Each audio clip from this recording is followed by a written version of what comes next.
what the mind can conceive and believe it can achieve. These were not just words for Napoleon Hill. They became the guiding light through one of the hardest challenges of his life, a challenge that began the moment his son was born. The delivery room fell silent that autumn day in 1912.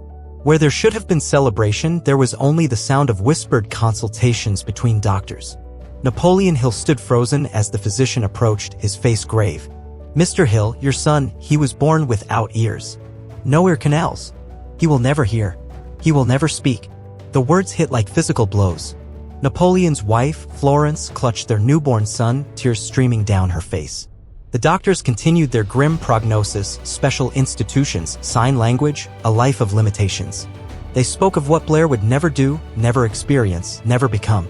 But as Napoleon looked at his son, tiny, perfect, alive, something fierce awakened within him. He remembered his own words, the philosophy he'd spent years developing. Every adversity, every failure, every heartache carries with it the seed of an equal or greater benefit.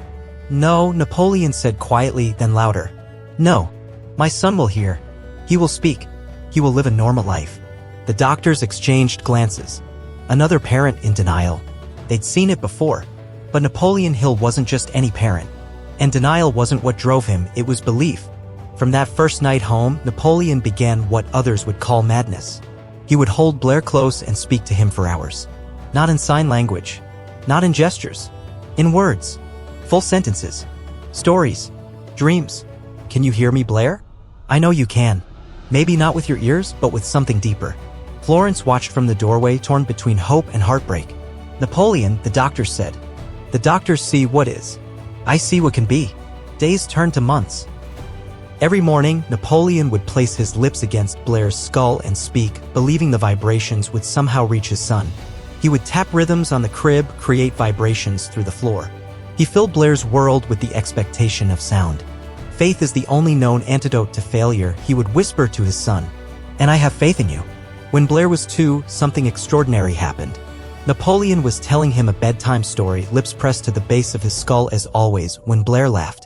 Not just smiled, laughed at exactly the right moment in the story. "Florence. Florence, come quickly.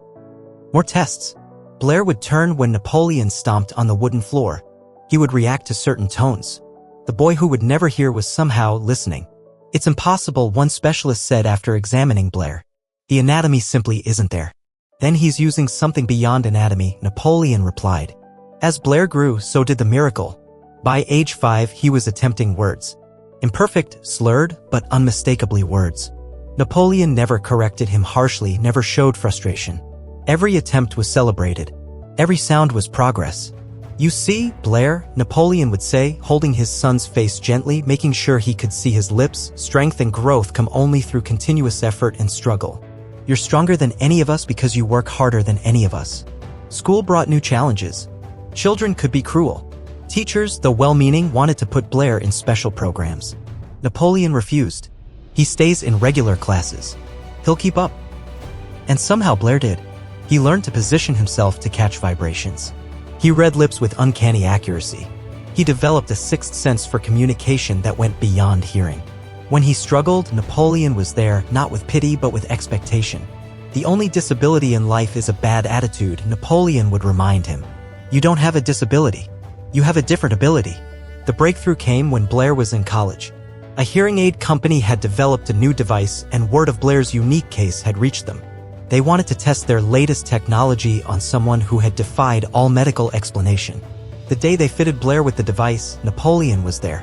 20 years of faith, 20 years of refusing to accept limitations had led to this moment. The technician activated the device.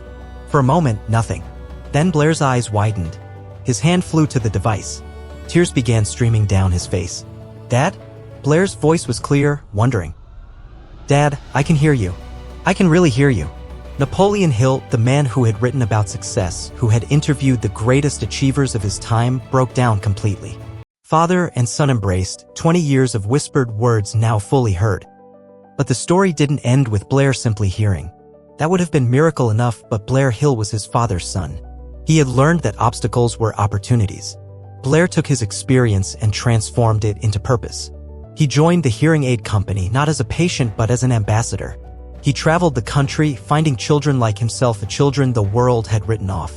He showed them his devices, yes, but more importantly, he showed them possibility. Your parents were told you'd never hear, he would tell them. Mine were too. They were told I'd never speak. But here I am. Not because of medicine alone, but because someone believed in me until I learned to believe in myself. He helped develop new technologies, new approaches. He bridged the gap between the hearing and deaf communities. He proved that disability was just a word, not a destiny. In 1 year alone, Blair helped bring hearing aids to over 3,000 children who couldn't afford them. Each child received not just a device but a message: there are no limitations to the mind except those we acknowledge. Years later, Napoleon would write about his son's journey, but Blair had already written his own story, not in words but in lives changed. He had taken what the world called a limitation and transformed it into his greatest gift. He heard not just with his ears but with his heart. He spoke not just with his voice but with his actions. The boy who was never supposed to hear became the man who helped thousands listen. The child who was never supposed to speak became the voice for those who had been silenced by circumstance. One sound, one word, one belief can change a life. Blair Hill's life was proof. What about yours?